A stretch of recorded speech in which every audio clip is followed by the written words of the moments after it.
আসসালামু আলাইকুম। কেমন আছেন সবাই? পৃথিবীর আর কোথাও এমন হয় কিনা আমার জানা নেই, নাকি শুধু বাংলাদেশেই এমন। আলেমগণ শুধু হাদিস করবে আর বলবে কি জনক জননী নিয়ে, সারাক্ষণই মানে বাবা মা এসব এদের নিয়েই বলবে। খুব কমই আছে এমন জায়গা যেখানে সন্তান সন্ততি নিয়েও বৈষম্য নিয়েও কথা বলবে। তাদের নিয়ে বৈষম্য করা যাবে না, সমানভাবে ভালোবাসতে না পারলেও অন্যদের বুঝতে দেওয়া যাবে না। এতে করে ওই সন্তানের সারা দুনিয়াটাই কঠিন হয়ে যায়। এরকম হাদিস আসলে বাংলাদেশের কোথাও আমি বলতে শুনি না। আমার কথা অনেক বাবা মায়েদের রাগ লাগতে পারে, তবে এটা চরম সত্যি। উভয়ের কথাই বলা উচিত, মানে দুই পক্ষই, বাবা মা সন্তান দুইজনেরই বলা উচিত। শুধু শুরু থেকেই যদি ঢালাওভাবে বলতো যে বাবা মার যেমন কর্তব্য তেমনি সন্তানেরও তেমন কর্তব্য, এভাবে বললে আমার মনে হয় সারা পৃথিবীর ছেলে মেয়েরা একটা শান্তির জীবন পেত। বাবা মাও যেমন শান্তির জীবন পেত, তেমনি ছেলেমেয়েরাও পেত। কারণ একটা গাছের শিকড় নড়বড়ে হলে আমার মনে হয় পুরো গাছের ডালাপালাগুলোই শেষ হয়ে যায়।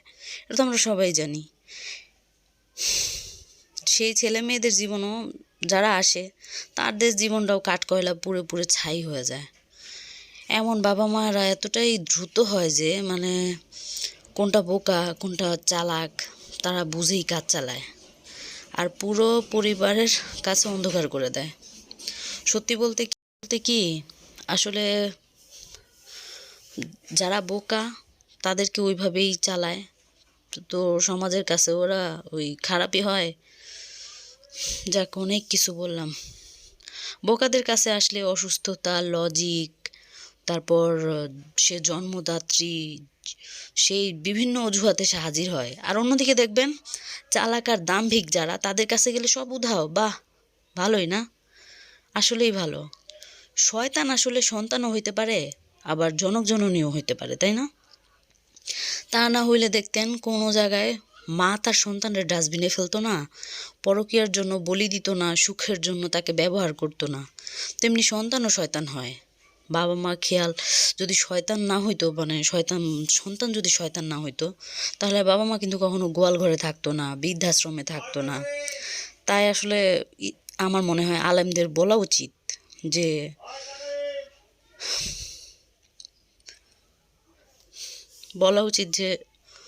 সন্তানদের জন্য কিছু বলা, যাতে বাবা মারা ওই পৃথিবীর শুরু থেকে যেভাবে ঢালাওভাবে একতরফা ভাবে চালায় আসতেছে, যে না আমরা বাবা মা নিজেদের ওই দাম্ভিকতাটা না করে তাদের কর্তব্যটা মনে রাখতো। তাই আমার ইচ্ছা করে আলেমদের বলি, প্লিজ বেশিরভাগ ঢালাওভাবে না বলে জনক জননীদেরও ওয়াজ করে বলেন, সবার কথা বলেন, সমানভাবে বলেন। একটু শান্তি হোক, সারা দুনিয়াটা শান্তি হোক, সারা সমাজটাই শান্তি হোক, অনেক অপরাধ কমে যাবে। অ্যাকচুয়ালি অনেক কিছু দেখি তো নিজের চোখে, এসব কথা কাউরে বলা কখনো সম্ভব না, ওইভাবে বলা কখনো সম্ভব না, যেভাবে নিজের মন তো শান্ত রাখা লাগে। তাই এখানেই বললাম। আর নিজের অনাগত বাচ্চার জন্য পুষ্টিকর খাবার তৈরি করতেছিলাম, তাও রাত 11টা বাজে, আমি আর আমার হাজব্যান্ড মিলে। আপনারা দোয়া করবেন আমার জন্য, আল্লাহ যেন আমাকে ভালো রাখে, আমার বাচ্চাকে ভালো রাখে, সুস্থ রাখে, নেক হায়াত দারাজ দান করে। আপু ভাইয়েরা প্লিজ আমার ভিডিওতে একটা লাইক, একটা কমেন্ট, একটা শেয়ার করেন। লাইক দিলে আসলে আপনাদের তো ক্ষতি হবে না, তাই না? কেন যে আপনারা লাইক দেন আমি বুঝি না। একটা লাইক দিয়েন। ভুল হয়, আমারও ভুল হয়, আমার হয়তো একটু বেশিই হয়, সেইভাবে আমারও অনেক ভুল হয়। আর যে সমস্ত ভুলগুলি হয় তার জন্য আমি হয়তো বা বুঝতে পারি না। আপনারা যারা জানেন আমাকে বলবেন, আমি চেষ্টা করবো আমার ভুলগুলো যাতে না হয়। কমেন্ট করে জানিয়ে দিবেন, তাহলে আমি বুঝতে পারবো কোথায় কোথায় আমার ঠিক করা উচিত, সঠিক করা উচিত, ওইভাবেই করব। যে কোনো কারণে মনটা খুব খারাপ ছিল, তাই অনেক কথা বললাম। আমি এখানেও অনেক হয়তো বা ভুল বলছি, যেটাই ভুল বলছে আমাকে জানাবেন, বলবেন আসলে আমার ধারণাটা ঠিক কিনা, আমার কথাগুলি ঠিক কিনা। আমার বাচ্চারা মাঝখানে মাঝখানে আমাকে ডাক দিতেছে বিভিন্ন আবদার, ওদের ছোট মানুষ তো, এটা করতে হয় ওইটা করতে হয়। তো এই কাজ বাদ দিয়ে আবার একটু পর পর কাজও করতেছিলাম, নিজের সংসারের কাজও করতেছিলাম, বাচ্চাদের আবদারও মিটাইতেছিলাম, আবার ভয়েসও দিতেছিলাম। তাই মাঝখানে মাঝখানে কেটে কেটে ভয়েস আসছে, তো সরি, আমার ক্ষমা চাচ্ছি। হয়তো শুনতে একটু বিরক্ত বিরক্ত লাগতে পারে, ক্ষমা সুন্দর দৃষ্টিতে দেখবেন। আর আমাকে একটু সাজেস্ট করবেন, যেভাবে করলে ভালো হয় আমি সেইভাবেই চেষ্টা করব। আপুরা, আমার মনে হয় কি, আমি আসলে ওইভাবে একদম খারাপ কিছু বলি নাই, আমার মনে হয়। যদি বলে থাকি আপনারা আমাকে জানাবেন, কিন্তু আমার মনে হয় আসলে ওইভাবে খারাপ কিছু বলি নাই। সত্যিই তো প্রতিনিয়ত বিভিন্নভাবে, হ্যাঁ, আপন বাবা মা হতে পারে, বা শ্বশুরের জামাইয়ের বাবা মা হতে পারে, বিভিন্নভাবে সন্তানরা ওইভাবেই বড় হয়, হিংসাত্মকভাবে তৈরি হয়। শেষে দেখা যায় তারা ওই ওই কোয়ালিটিরই হয়ে যায়। শুরু থেকে যদি ভালোভাবে মানে একতরফা না বলে সবাই যদি বলতো যে সন্তানেরও প্রতি বাবা মার একটা খেয়াল রাখা উচিত, বৈষম্য তৈরি করা না উচিত, ছোট চোখে না দেখা উচিত, কার কত বেশি মানে প্রতিপত্তি আছে সেইভাবে না চালানো, মানে সেই চোখে না দেখে প্রত্যেকের সমান চোখে দেখতো,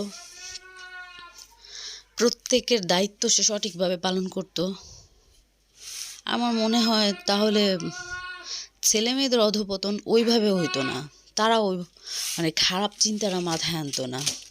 সন্তানেরও ওরকম হওয়া উচিত, কিন্তু বাবা মা তো বাবা মাই না। সন্তান যদি খারাপও হয়, সে ক্রিমিনালও হয়, বাবা মা আমার মনে হয় না ফেলে দিতে পারে, তাই না? মা বাবা শব্দটাই তো আলাদা একটা শান্তির, একটা ত্যাগের। জানি না কিভাবে করে তারা। নিজের চোখে দেখলাম, নিজের সাথে হয়, পরের সাথে হয়, সবার সাথেই এমন হয়। আবার আজকাল মোবাইলে, টিভিতে বিভিন্ন জায়গায় দেখবেন বাচ্চাদের ডাস্টবিনে ফেলে দিচ্ছে, তারপর পরকীয়ার জন্য নিজের বাচ্চাকে বলি দিচ্ছে, তারপর নিজের লাভের জন্য সন্তান ইউজ করতেছে বিভিন্নভাবে।